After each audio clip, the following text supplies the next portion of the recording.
कामगारांना सामाजिक सुरक्षा मिळाली पाहिजे याकरता एक कायदा तयार झाला आणि त्या कायद्यामध्ये जेवढं काही बांधकाम चालतं त्याचा मॅन्डेटरी काही पैसे हे या मंडळात जमा करावे लागतील अशा प्रकारचा नियम झाला।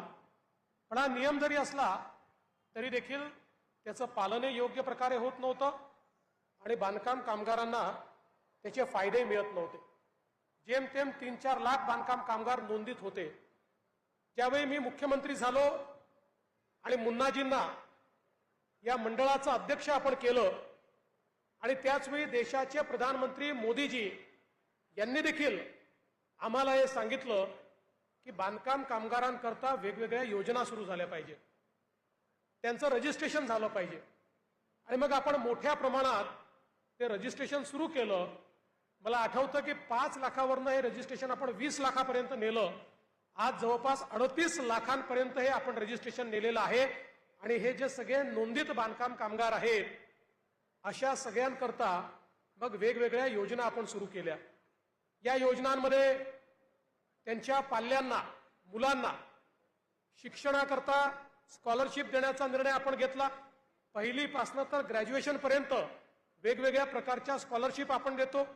त्यांना जर आयकॉनिक इन्स्टिट्यूशनमध्ये ऍडमिशन मिळाली तर त्याची सगळी फी देखील आपण त्या ठिकाणी देण्याचा निर्णय घेतला।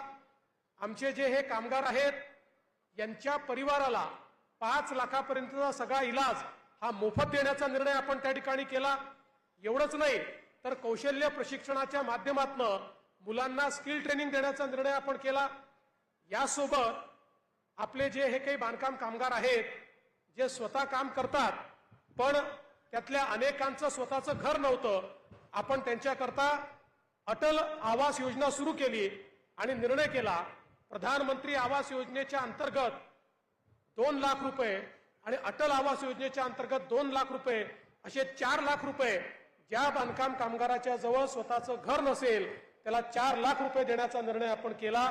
आणि त्यासोबत त्यांना सगळ्या प्रकारचं ट्रेनिंग देऊन या टूल किट असतील, भांडी असतील, अशा प्रकारची सगळी मदत ही त्यांना देण्याचा आपण निर्णय केला।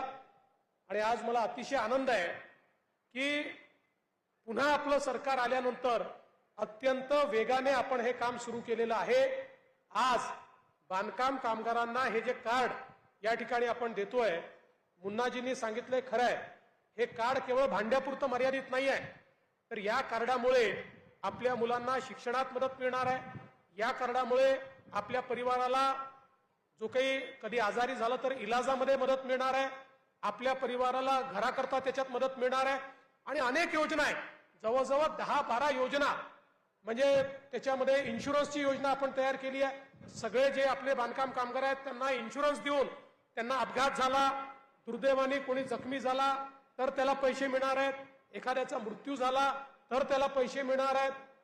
सामाजिक सुरक्षिततेकरता ज्या ज्या गोष्टी आवश्यक आहेत, ज्याच्याकडे कार्ड असेल त्याला या सगळ्या गोष्टी या ठिकाणी मिळणार आहे। एक प्रकारे हे जे कार्ड आहे हे तुमचं कवच आहे की जे कवच तुमच्याकडे असेल तर निश्चितपणे भविष्यामध्ये खूप गोष्टी आपल्यापर्यंत या ठिकाणी पोहोचणार आहेत। आणि म्हणूनच मोठ्या प्रमाणात हे रजिस्ट्रेशन आपण सुरू केलं आणि मला अतिशय आनंद आहे की या ठिकाणी आपल्या सर्व नगरसेवकांनी प्रयत्न केला आणि मुन्नाजींच्या माध्यमातून मोठं रजिस्ट्रेशन करून आज कार्ड आपण या ठिकाणी वाटतोय आणि ज्यांना कार्ड मिळणार आहेत त्यांना किट, भांडी, सगळ्या गोष्टी त्या ठिकाणी त्यांना कुपन मिळेल, त्या माध्यमातून मिळणार आहे।